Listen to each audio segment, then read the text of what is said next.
Hello students, welcome to Onboard Digital Classes. So आज को यो भिडियोमा चाहिँ हामीले Sikkim specific current affairs discuss गर्नेछौं. Alright, and I would strongly recommend you guys to please solve this current affairs along with me. Okay? So without further ado, let's start the class. है हामीले start गर्नेछौं अब. अन्तखेरि यो जुन चाहिँ current affairs मैले लिएर आएको छु, यो typical current affairs हैन, जस्तै one liners त्यस्तो खालको current affairs हैन. अलिकति दिमाग लगाउनु पर्छ, अलिकति क्वेशनलाई पनि बुझ्नु पर्छ. So please मजाले क्वेशन पढेर मात्रै है आन्सर टिक गर्नु होला. अलिकति एडभान्स लेभलको यो हाम्रो एमसीक्यूज लिएर आएको छु current affairs. Okay in the context of declaring heat wave. Okay हामीले अन्डरलाइन गर्दै जानुपर्छ है. हिट वेभको बारेमा क्वेशन सोध्दैछ. In India what is the minimum temperature threshold for station in hilly region. Hilly रिजनमा हैन हिट वेभ डिक्लेयर गर्नको लागि मिनिमम टेम्परेचर कति हुनुपर्छ भनेर चाहिँ यो क्वेशनले सोध्दैछ. I hope you got the question correct. हामीले अप्सन्स के देख्छ भन्दाखेरि यो 40 डिग्री सेल्सियस होला. यो 40 डिग्री सेल्सियस हो.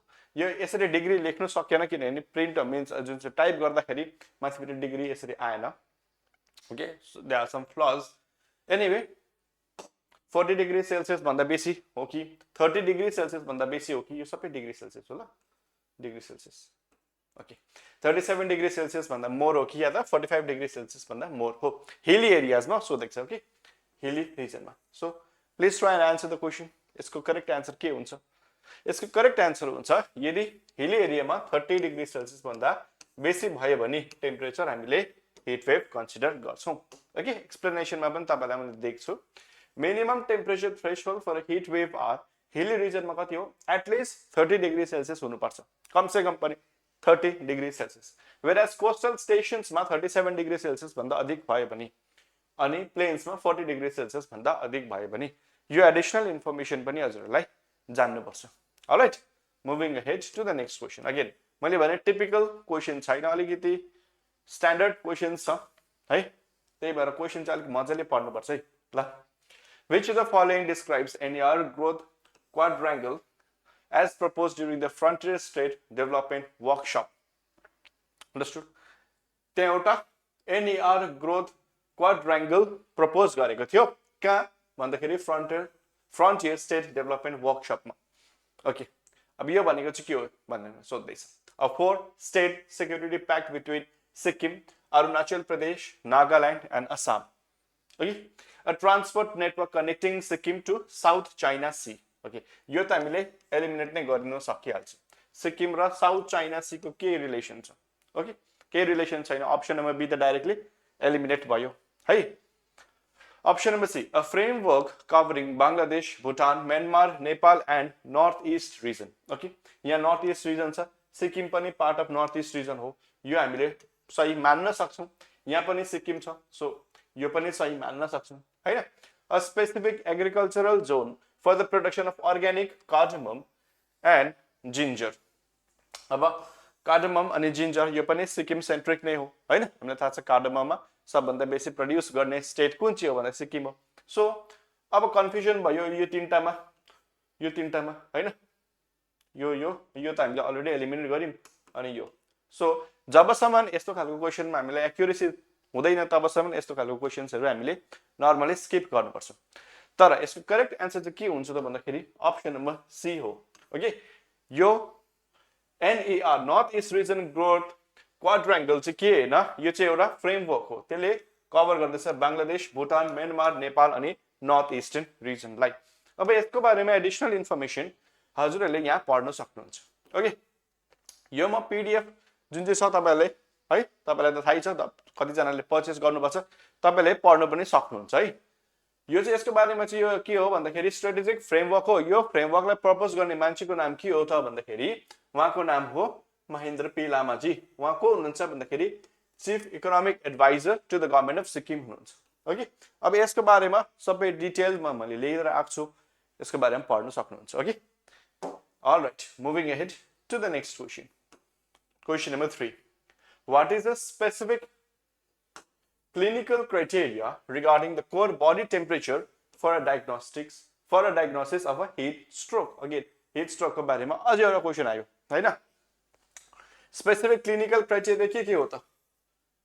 body temperature heat stroke लाई diagnose गर्नको लागि भनेर सोध्दैछ ओके core temperature यदि more equal to 38 degrees again this is also 38 degrees celsius है यो सबै degree celsius ओके या त greater than equal to 100.4 degree Fahrenheit यो Fahrenheit so please read the options and try to answer this question यसको correct answer हुन्छ option number B core temperature यदि greater than equal to 40 degrees Celsius अथवा greater than equal to 104 degree Fahrenheit भयो भने okay यसको explanation पनि तपाईले यहाँ देख्न सक्नुहुन्छ specific cardinal signs for heat stroke core temperature greater than equal to 40 degrees Celsius mental status यो सबै पढ्न सक्नुहुन्छ है तपाईले एकपल्ट इन्ट्रेस्ट छ भने जति पढ्नु भयो त्यति नै तपाईलाई के हुन्छ इन्ट्रेस्ट पनि गेन हुँदै जान्छ हैन पढ्नको लागि मान्छेले दुई रिजनले पढ्छ हैन एउटा त इन्ट्रेस्ट भएर पढ्छ अर्को चाहिँ एक्जाम पास गर्नको लागि पढ्छ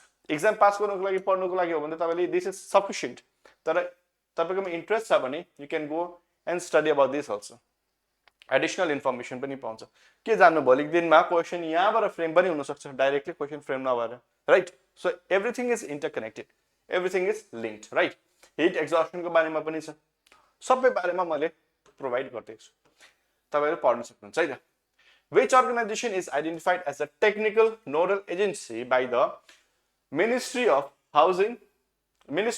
Home and Family Welfare housing हैन नि फेरि होला Ministry of Home and Family Welfare for the National Mission on Health कुन चाहिँ अर्गनाइजेसनलाई आइडेन्टिफाई गरेको छ टेक्निकल नोडल एजेन्सी अलराइट हाम्रोमा अप्सन्सहरु के देख्छ त भन्दाखेरि नीति आयोग देख्छ एउटा okay national centre for disease control NCDC Ministry of Environment Forest and Climate Change State Pollution Control Board अब यदि हामीलाई यो याद थियो कि NCDC चाहिँ के हो भन्दाखेरि के को अन्तर्गतमा आउँछ भन्दाखेरि ministry of health and family welfare को अन्तर्गतमा आउँछ यदि यति मात्र हामीलाई थाहा थियो भने पनि यो क्वेशन हामीले सल्भ गर्न सकिहाल्थ्यौं यसको करेक्ट आन्सर हुन्छ NCDC ओके NCDC के हो The National Center for Disease Control serves the technical nodal agency for the Ministry of Health and Family Welfare.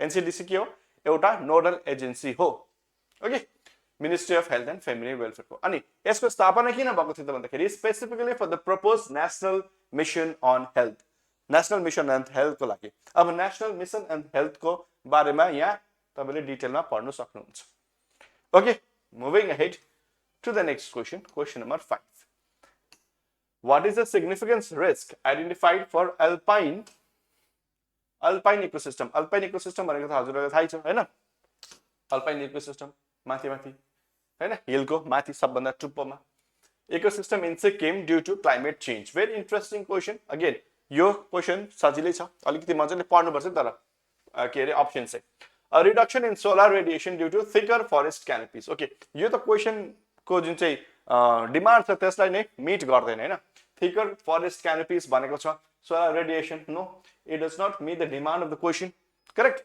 Next question next means option a massive increase in species diversity from invasive tropical birds okay invasive tropical birds भयो भने diversity त हुन्छ it makes sense तर यहाँ massive increase massive question mark encroachment by lower elevation ecosystem due to rapid vegetation change all right यहाँ पनि rapid भन्ने छ okay the complete desalination okay यो त हुनै सक्दैन हैन a complete desalination of high altitude wetlands यो त impossible हो impossible त हैन तर हुनु सक्दैन encroachment by lower elevation ecosystems due to rapid vegetation change this seems to be the correct answer हैन अब alpine ecosystem yeah, alpine ecosystem in Sikkim are particularly vulnerable to climate change because they occupy restricted geographical area and exist within a narrow elevation range.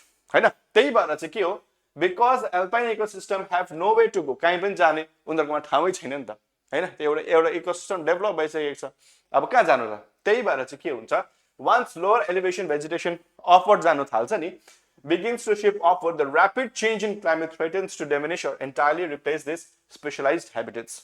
हो त्यो जुन चाहिँ specialised habitats बनिसकेको हुन्छ त्यसलाई directly के गर्न सक्छ चेन्ज नै गर्न सक्छ ओके सो भेजिटेसन चेन्ज हुनुको कारणले अन्डरस्टुड सो यो अलिकति दिमाग लगाएर गर्नुपर्ने थियो next question. Okay. Question number 6. According to the Sikkim SAPCCHH, अब यसको full form यहाँ मैले दिएको छु.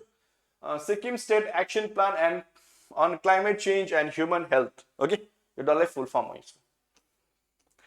What are the 3 main climate related impacts that affect hydropower projects? Again, a very interesting question. है hydropower projects लाई impact गर्नको लागि 3टा main impact के हो त भन्दाखेरि 3 हैन 3 main climate related impact के हो भन्ने सोध्दैछ.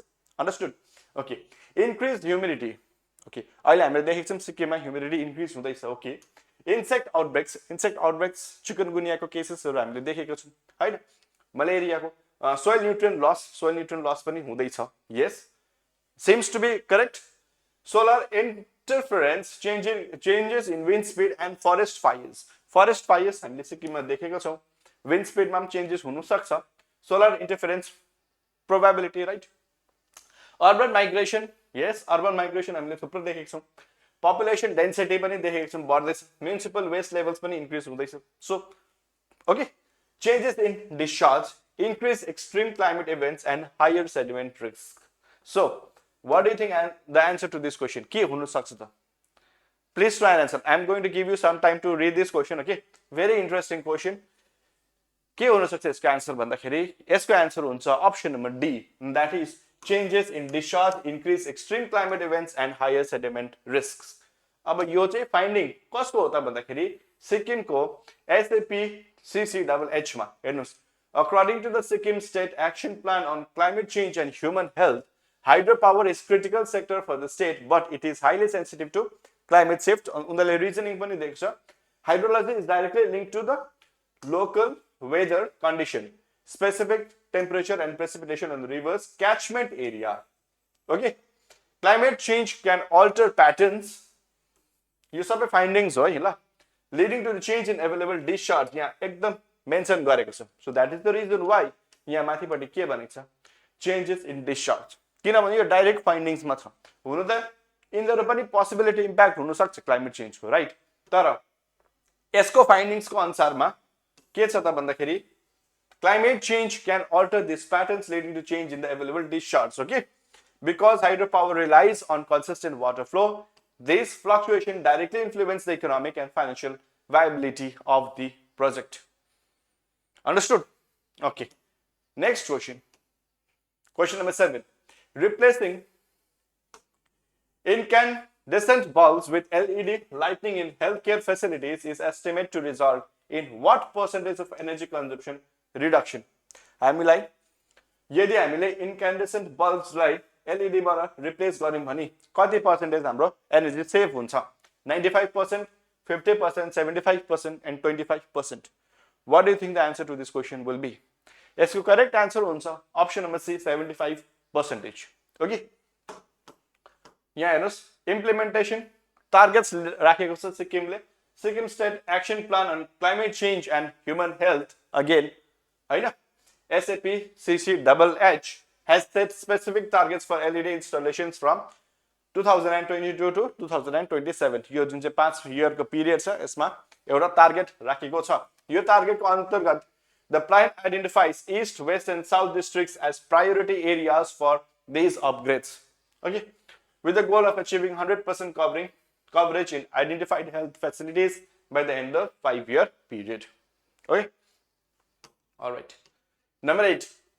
For which disease are the east and south districts of of Sikkim specifically identified as priority districts according to the morbidity data? एउटा डेटा छ morbidity data. As per that, priority districts कुन चाहिँ डिस्ट्रिक्टलाई दिएको छ भनेर सोध्दैछ. ओके, र कुन चाहिँ डिजिजलाई okay, heat, stroke and frostbite.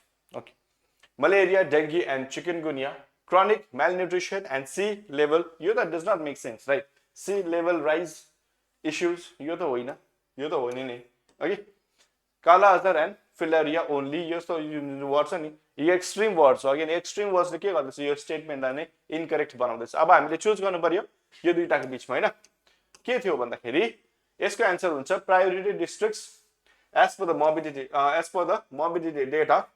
कुन चाहिँ डिजिजलाई दिएको छ? Malaria, dengue and chikungunya.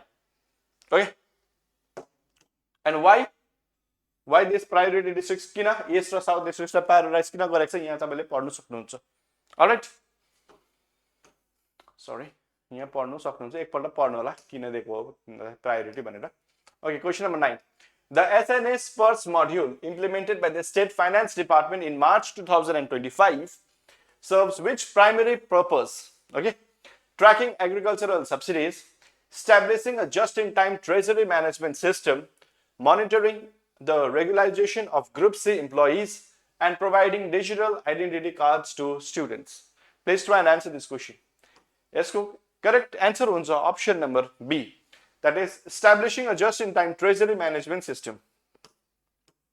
The SNA Spurs module modernizes treasury operations by allowing implementing agencies, agency implement to draw funds on demand, eliminating unutilized balances in extra budgetary accounts. Okay. All right, moving ahead to the last question for the day, that is question number 10. What historic demographic milestone does the Sikkim government aim to achieve during the 2025-26 fiscal year? Pretty straightforward question. Isko answer ke options ke cha bhandakeri 50% reduction in infant mortality. Infant mortality ma ta I think Sikkim ko ke re rank alik mathi nai cha, ramrai cha. So no. Doubling the total fertility rate. Interesting. A zero poverty and 100% literacy regime and 100% urban residency. It does not make sense, right? Option number D, the cabin is sense banindaina. So, its correct answer is option number C. Target rakheko zero poverty and 100% literacy regime ko target rakheko cha. Now, during the 2025-26 fiscal year, which marks the 50th year of statehood, the government endeavors to enter a zero poverty and 100% literacy regime. Okay. Now, यहाँ एउटा उयो पनि छ तपाईको लागि pictographic representation of Sikkim.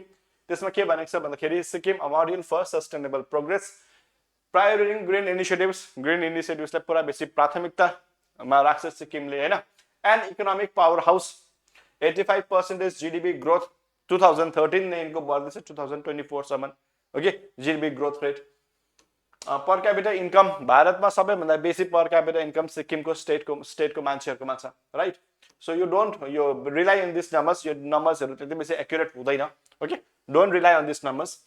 World's first 100% organic state हो हैन, achieving 75,000 hectares of farmland to certified organic cultivation. All right, अनि flagship programs हरु कस्तो छ भन्दाखेरि इनोभेटिभ मेरो रुख मेरो सधैँ जस्तो फ्ल्यागशिप प्रोग्राम छ, जसमा चाहिँ प्रत्येक नानी जन्मिँदाखेरि 108 वटा रुखहरू रोप्ने एउटा very noble cause by the government of Sikkim, right? अनि नेशनल हाइड्रो पावर हब पनि सिक्किम हामीले जान्न छौं. So with this I would want to stop the class यही हैन. यस्तो खालको भिडियोजहरु अरु पनि आउने छ तपाईहरुको एक्जाम भन्दा अगाडि. अन्त if you like the video, then please go ahead and like, share and comment the video, and also subscribe to the Onboard Digital class if you have not yet already. Hi, thank you all very much for attending this class. I'll meet you in the next class.